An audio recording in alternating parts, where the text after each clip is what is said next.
Gusto ba nila na solohin na lang lahat ng huli? Solohin na lang lahat ng kita?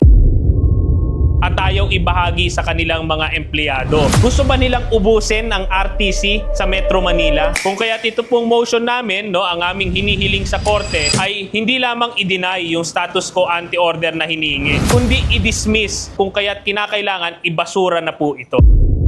Kung mananatili itong mga petisyon na ito, kagaya ng sinabi nga, magiging pattern na ito, hindi lang sa Metro Manila, kundi sa buong bansa. Ngayong araw, yung Trade Union Congress of the Philippines, kasama natin yung ating mga opisyales at liderato ngayon, ay nag-file po ng motion to intervene dito naman po sa Navotas RTC. Dahil meron nga po na namang nag-file yung Alliance of Philippine Fishing Federations. Ito pong motion to intervene ay napakahalaga sapagkat una-una, itong petisyon ng Alliance of Philippine Fishing Federation, kami naniniwala na wala ho itong batayan. Dito sa entire petition nila, walang malinaw na grave at irreparable injury sa kanila dahil lamang sa 60 pesos na first tranche ng wage increase. Gusto ba nila na solohin na lang lahat ng huli, solohin na lang lahat ng kita, at ayaw ibahagi sa kanilang mga empleyado? Ang kanilang prayer ay status quo anti-order, na parang may same practical effect na suspindihin yung wage order na ibinigay na ng Regional Wage Board. Ito po ay malinaw na walang jurisdiction yung mga korte. Dapat nag-apela sila sa NWPC. Hindi rin nila ginawa. Kung kaya't ito pong motion namin, ang aming hinihiling sa korte ay hindi lamang i-deny yung status quo anti-order na hinihingi, kundi i-dismiss